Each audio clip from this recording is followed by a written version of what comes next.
көп жігіттер үйленгеннен кейін бала көтерте алмай, немесе түсік тастап, немесе мына внематочный беременностьпен келіп тексеріп жатқан кезде сол аталық безінің венасының кеңеюі диагнозын қойып жатырмыз. Яғни варикоцелия деген диагноз қойып жатырмыз.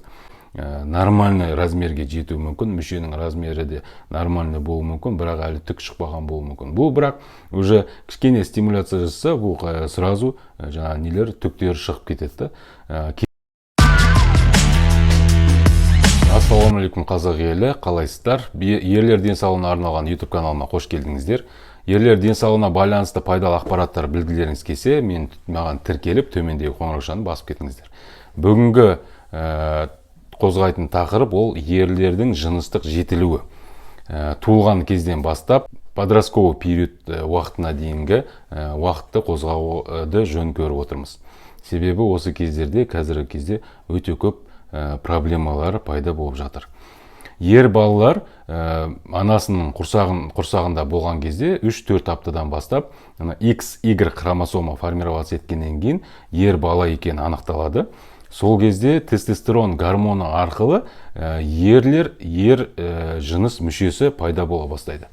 3-4 аптаға дейін екеуі де бірдей болады. Ішінде қыз бен ердің мүшелері екеуі де бірдей болады. Қыздың мүшесі ретінде қалыптасып тұрған. Енді XY хромосомасы болғанына байланысты тестостерон гормонына байланысты ерлер жыныс органы формироваться етіп бастайды, яғни аталық безі төмен түсу керек, жыныстық мүше өсу керек. Ол 8 айда аталық безі екеуі төмен түседі, туылған кезде аталық безі жұмыртқаға төмен түсіп туылу керек нормада. Енді бізде бала туылған кезде біз не істейміз? Бала туылған кезде біз міндетті түрде аталық безін көру керекпіз. Аталық бездері төменге жұмыртқаға түскен бе, және мүшенің размерін көреміз. Егер мүшенің размері кішкентай болса, екі аталық безі төмен түспеген болса, онда генетикалық тексерістен өткізу керек, яғни кариотипін тапсыртамыз. Егер бір аталық безі түспей, екінші аталық безі түскен, мүшесінің размері нормальный болатын болса, онда біз 4 айға дейін, 2 жасқа дейін күтеміз. Аталық безі төмен түссе, онда тимейміз. Егер 2 жасқа дейін аталық безі төмен түспеген болса, онда ота жасап аталық безін төмен түсіру керек боламыз. Қазіргі кезде 4-6 айға дейін аталық безі түспесе, ары қарай түсу вероятності өте төмен деп жатады. Тағы да мынандай кейбір ғалымдарымыз бізде гормоналды стимуляция жасап солай түсіріп көрсе болады дейді. Кейбір ғалымдарымыз ол гормоналды стимуляция көмегін бермейді деп жатады. Бірақ гормоналды стимуляция жасаса кейбір ғалымдардың зерттеулері бойынша аталық безі төмен түседі. Бірақ определенный процент қайтадан жоғары көтеріліп кетуі мүмкін. Сол үшін бұл жерде әр баланы индивидуально қарау керек. УЗИға түсіріп қараймыз, аталық безі қай жақта орналасқанына байланысты, іште ма, сыртта ма, пахвы каналда қалып қойды ма, қай жерде тоқтап қалды, соны қараймыз. Сол үшін барлық балаға бір тактика қолданбайды. Әр балада индивидуально қай жерінде тұрғанына байланысты, аталық безінің размеріне байланысты, кішірейіп келе жатыр ма, немесе жетілуін тоқтатып қойды ма деген сияқты соны қараймыз да, әр балада индивидуально. Кейбір балаларға біз гормоналды стимуляция жасауымыз мүмкін, беруіміз мүмкін, дәрі, уколдар. Кейбір балаларға біз тек қана күтуіміз мүмкін. Сол үшін кішкентай кезінде балалар туылған кезде міндетті түрде аталық безін қараймыз, мүшенің размерін қараймыз. Егер мүшенің размері кішкентай болатын болса, оны тағы да қараймыз, дәрігер қарау керек. Ол скрытый болуы мүмкін. Скрытый половой член мүшенің размері нормальный болуы мүмкін, бірақ терінің астында тығылып тұруы мүмкін. Сол үшін ол скрытый ма или микропенис па, сол екеуін ажырату керек, дифференцировать ету керек болады. Сол үшін оны дәрігер қарау керек болады. Енді ары қарай кішкентай кезінде қарадық, бәрі жақсы. Енді баланың өсуіне байланысты жасына сай жетіліп келе жатыр ма, соны қарау керек болады. Оны определенный уақытта баланы медосмотрдан өткізіп, тексертіп отыру керек болады. Енді тексертіп келе жатырмыз, бәрі жақсы. жылына бір рет немесе 5, 7, 9 жасында деген сияқты тексертіп, содан кейін подростковый период, ең балада үлкен денсаулығында, денесінде үлкен өзгерістер болатын период. Ол көбінесе 9, 10, 11 жасында басталады дейді. Енді 9 жасында ол ертерек басталғаны, 10 жас, 10, 11 жасында басталады дейді көбінесе. 10, 11 жасында бізде қандай балаларда қандай өзгерістер пайда болады? Ол жаңағы аталық бездері өсе бастайды, размерлері өседі, сосын мүшенің размерлері өсе бастайды. Мүшенің бұл не үшін өседі? Бұл қалай өседі? Бұл аталық безі мен жыныстық мүше гормон, тестостерон гормонын бірнеше есеге көтерілу арқылы сондай резкий организмда не болады, қатты сондай бір өзгеріс пайда болады. Себебі мысалы сол мүшесімен жаңағы аталық безімен мүше өсіп бастаған кезде мынау не костный скелет дейміз ғой, сүйектері де өсе бастайды. Баланың мысалы бір жаздығы демалыстың өзінде бала 10-15 сантиметрға дейін бойы өсіп кетуі мүмкін да. Соны мысалы біз байқаймыз ғой, именно подростковый период кезінде осындай өзгерістер болуы мүмкін. Баланың голосовой связкалары жаңағы не қатайып, сол жерде дауысы өзгеруі мүмкін баланың.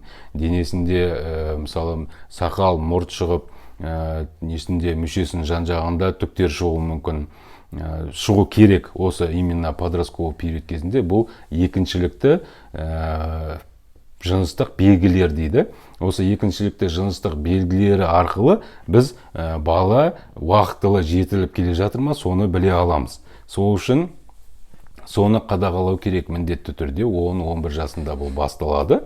15-16 жасқа дейін жалғасуы мүмкін.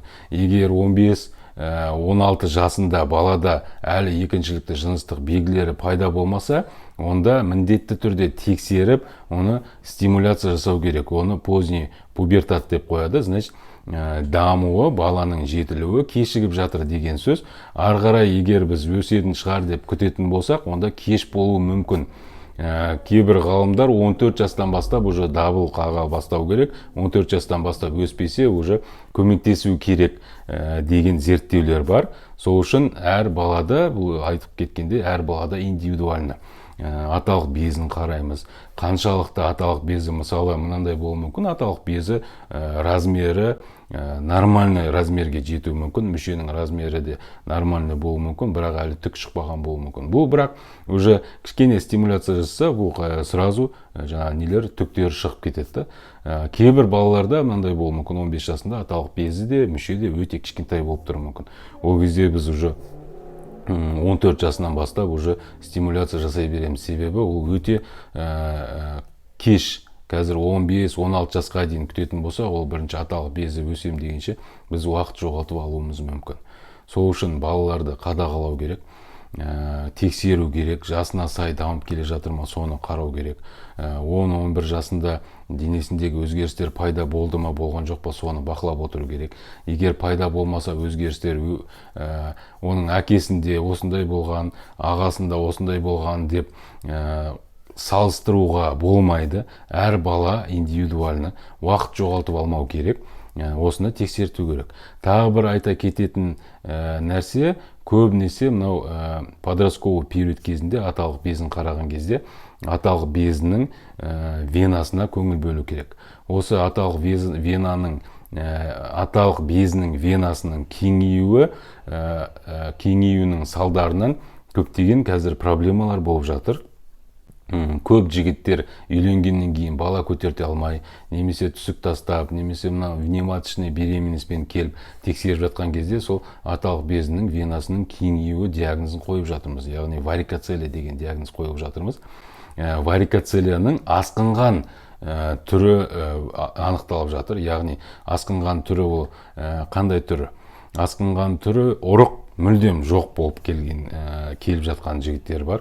Немесе ұрықтың сапасы өте төмен, қозғалтқыштығы өте төмен. Мысалы, астенотератозооспермия тяжелой степени болып келіп жатқан жігіттеріміз бар. Соны сол подростковый период кезінде, 15-16 жас кезінде қолмен дұрыстап қарап, соны анықтап, сол кезде операция жасап тастаған кезде онда жаңа үйленгеннен кейін үлкейген ересек болған кезде бала ондай проблемаларға ұшырамауы мүмкін еді. Сол үшін бұны да дұрыстап қарап, упускать етіп алмау керек, оны тексеру керек. Сол үшін баланы міндетті түрде жасына сай дамып келе жатыр ма тексеру керек. Именно подростковый период, жасөспірім шаққа келген кезде міндетті түрде баланы толық тексерістен өткізу керек. Оны хирургтар емес, урологтар, именно жыныстық мүшені тексеру бойынша оны уролог, андролог болса тіпті жақсы тексерістен өткізу керек болады. Егер видео ұнаса, лайк басып, комментарий жазып кетіңіздер. Келесі видеомызда қандай тақырып қозғалғанын қаласаңыз, сол тақырыпты комментарийға жазып кетсеңіздер, міндетті түрде сол тақырыпты қозғайтын боламыз.